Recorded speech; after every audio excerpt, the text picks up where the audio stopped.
¿Qué tal, queridos amigos y amigas de Así fue como una vez más nos encontramos? Como les dije, voy a estar tratando de reponer todos estos días, todos los días pasados que no logré conectarme con ustedes haciendo un video.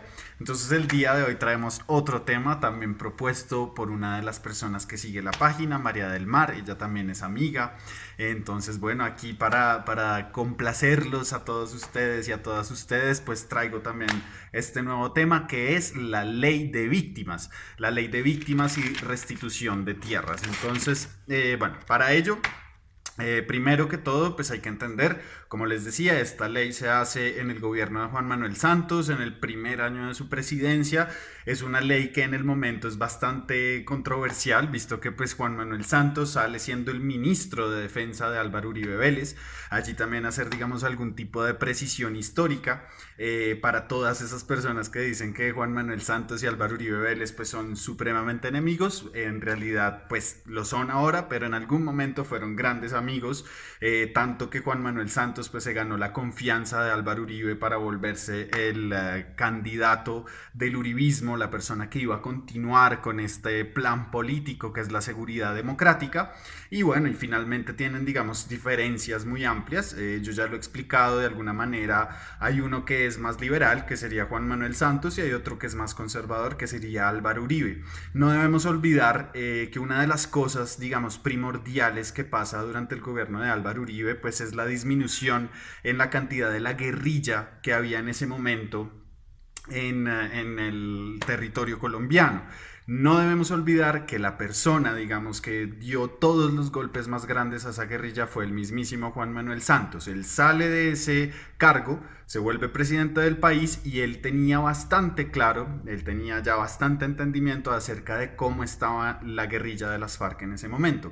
Y él dice, es un momento en el que hay debilidad, es un momento también muy apto para empezar a hacer un diálogo de paz y probablemente triunfar, que es algo que digamos no pasó en el pasado, como por ejemplo cuando tuvimos el proceso de paz de la Uribe o por ejemplo del Caguán. Esos dos son procesos de paz en donde la guerrilla era muy fuerte. Entonces, bueno, ¿qué es lo que va a suceder? En ese momento, año 2010, 2011, pues se empiezan a crear de alguna manera esas bases de lo que va a ser el proceso de paz a futuro. Empezábamos a ver también el perfil que iba a asumir Juan Manuel Santos durante su presidencia, durante sus 8 años de presidencia.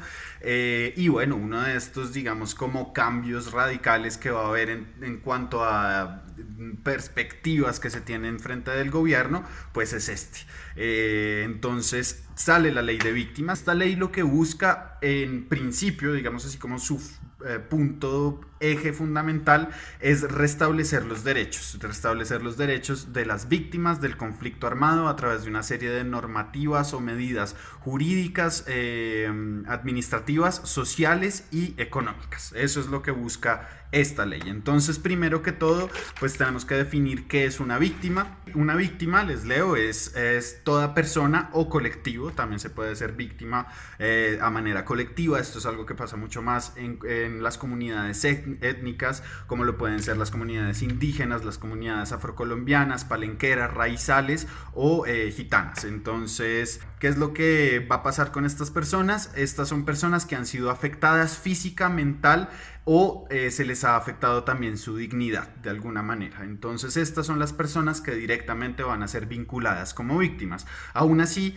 en los casos de desaparición forzada, se considera víctimas también a los papás, a los hijos, al cónyuge, sea este del mismo sexo o sea del sexo contrario. Hay otros actos victimizantes, entre ellos tenemos una gran pluralidad. Yo les nombro algunos: actos terroristas, amenazas, despojo forzado de tierras, el homicidio, la masacre, el secuestro, la tortura y el despojo y abandono forzado.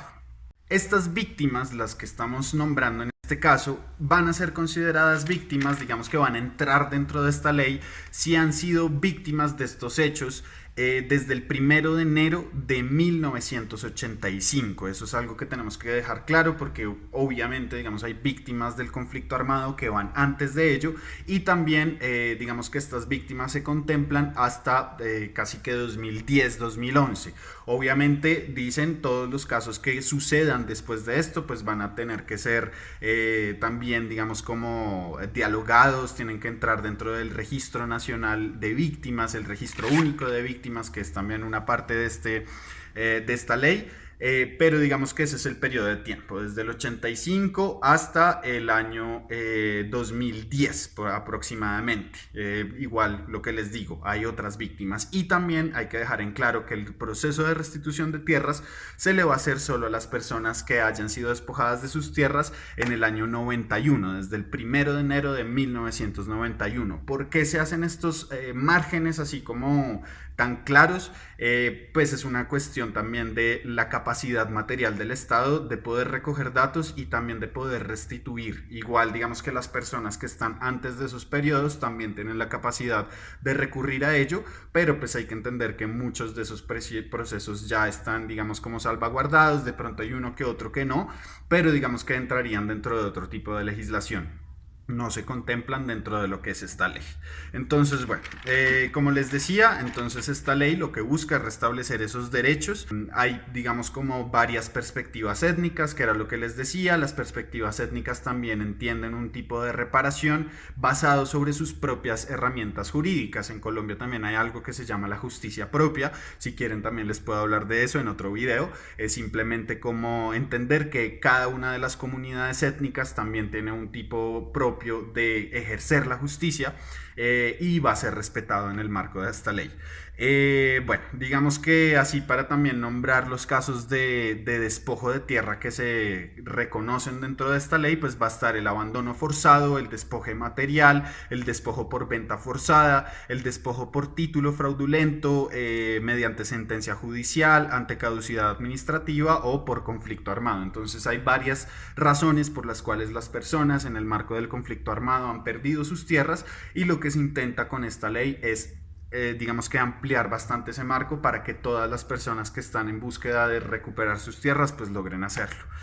Digamos que se busca en principio lograr tres cosas. La primera es mejorar las condiciones de vida de las personas y sobre todo que estas personas vuelvan a tener las mismas condiciones de vida que tenían antes del hecho victimizante. Eso no significa que sean condiciones buenas, pues vivimos en un país bastante empobrecido en su zona rural, entonces no significa que vayan a tener facilidades en la vida tampoco. Esos son también como temas importantes a tratar. Se busca que recuperen la dignidad también. Y se busca que puedan recuperar sus derechos sobre su propiedad. Entonces digamos que se contemplan estas diferentes como etapas o facetas dentro de esta ley.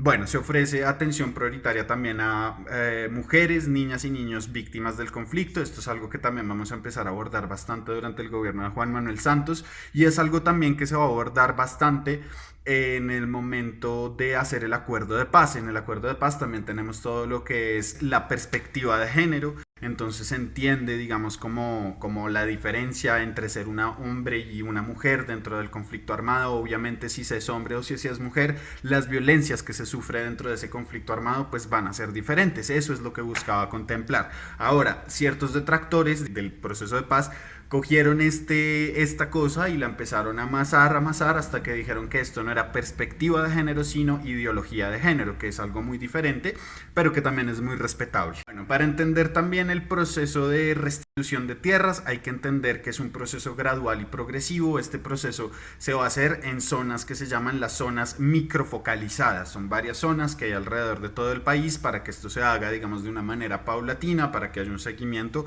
a cada una de estas zonas, digamos, las más golpeadas por el conflicto. Obviamente igual se contempla las personas que fueron despojadas de sus tierras afuera de estas zonas microfocalizadas y se trata también de restituir sus tierras pero a través de otros mecanismos. Y bueno, finalmente También se busca que las personas que estén reclamando sus tierras lo que logren es tener una protección del Estado, visto que esto es un tema bastante delicado en las regiones. En las regiones donde se busca restituir la tierra, muchas veces llegan los actores armados, que son los actores que generan, digamos, como esos vínculos de presión sobre la sociedad civil. Y en muchos casos ellos dicen, si ustedes promueven la restitución de tierra aquí, pues nosotros los vamos a matar, los vamos a perseguir. Entonces son hechos revictimizantes y es por eso que el Estado también ofrece una protección. ¿Qué es lo que pasa? Pues esos son los famosos líderes sociales que son asesinados porque el Estado no les brinda la protección que ellos deberían tener. Son cosas que en este momento, digamos, son muy delicadas, pero es una realidad. El Estado no está ofreciendo las garantías que deberían tener las personas que están haciendo estos procesos de restitución de tierras, como tampoco se las brinda, digamos, a las personas que hacen la sustitución de cultivos y todas estas cosas, todas estas personas que terminan, digamos, como siendo asesinadas por defender ese tipo de derechos, pues son los que hoy conocemos como líderes sociales. Estas personas deberían tener muchísima más protección por parte del Estado y eso es algo que a mí me parece que es muy importante dejar claro. Quiero explicarles también cómo son los pasos a seguir que tienen que seguir las víctimas una vez, digamos, sufran un hecho victimizante. Esto, digamos, en ese marco de lo que fue el 2010. Entonces ellos decían, está el hecho victimizante, a partir de allí las personas tienen 3 meses para poder ir y poner como esa denuncia del hecho victimizante. Durante los 2 primeros meses después de realizar la denuncia, ellos van a tener una ayuda humanitaria de emergencia que va a durar máximo 2 meses. Esa ayuda humanitaria pues se pide en frente de cualquier autoridad, digamos como local o regional, entonces en general son las alcaldías. Se debe solicitar ser incluido dentro del registro único de víctimas. Eso es un paso muy importante porque digamos que es a través de ese proceso que estas personas van a empezar a ser reconocidas como víctimas del conflicto armado. En este momento se debe explicar lo ocurrido, se va a empezar a hacer un acompañamiento jurídico, social, se va a empezar a, digamos, a explorar ese caso. Posteriormente a ello se busca entonces ya darle como unas medidas de asistencia y atención. Esto es algo como para recuperar ciertos derechos. Entonces se les garantiza el derecho a la salud, se les da una ayuda humanitaria de máximo 2 salarios mínimos mensuales durante un tiempo también predeterminado. Se garantiza la educación a las personas que todavía están, digamos, como dentro de esa edad, niños, niñas, adolescentes y personas ya un poco más adultas también, a las cuales por ejemplo se les garantiza el acceso al SENA, se les facilitan ciertos subsidios y digamos ciertos préstamos del Estado también para acceder a la educación superior. Y también se dan asistencias y asesorías jurídicas y psicosociales, y posterior a ello se busca lo que es la reparación integral. Aquí también hacer un énfasis muy pequeño: la reparación es un término bastante complejo, es algo que yo no, digamos que no voy a tener el tiempo de explicar aquí. Si quieren lo hago, de hecho es sobre lo que estoy haciendo en este momento un trabajo de como de pretesis, y pues me gustaría muchísimo también compartirlo con ustedes. Pero digamos que la reparación es algo muy complejo. Pero bueno, ellos dicen aquí buscamos reparar integralmente. Entonces se buscan, digamos, cómo cumplir con 5 estatutos o 5 ejes. La primera es la restitución, en este caso de tierras, de derechos, de todo lo que ya hemos venido hablando. La segunda es la indemnización, es decir, si hay una persona que, digamos, perdió un miembro o se murió, digamos, y era la persona que traía el sustento a la casa, pues esas personas que sean víctimas de esos hechos van a ser también como remuneradas a nivel económico. Hay una parte que es la rehabilitación, todo lo que tiene que ver con la parte físico y también la parte mental. Entonces se les hace como ciertos acompañamientos para que puedan volver a estar, digamos, como habilitados para seguir en la vida normal. Y finalmente también hay una parte de satisfacción, es aquí donde entra todo lo que es la memoria histórica. Esta parte, si quieren, la pueden ir a ver a otro de los videos. Y finalmente las garantías de no repetición, que aquí entraría, puede ser también el mismísimo proceso de paz, que es cómo busca el Estado que estos ciclos de violencia pues cesen, para que estas personas que ya fueron víctimas una vez pues no sean víctimas reiteradamente, repetitivamente durante toda su vida. Entonces eso es un poco lo que contempla toda esta ley de víctimas. Espero haber sido muy claro con ustedes.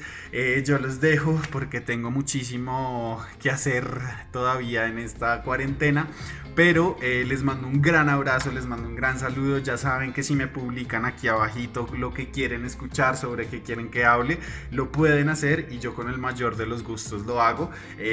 Vamos a empezar también con, como les digo, con la edición de los videos para que sean un poquito más profesionales, para que sean un poquito más gráficos. Espero que les guste y nos vemos muy pronto en una próxima ocasión. Hasta luego, chicos y chicas.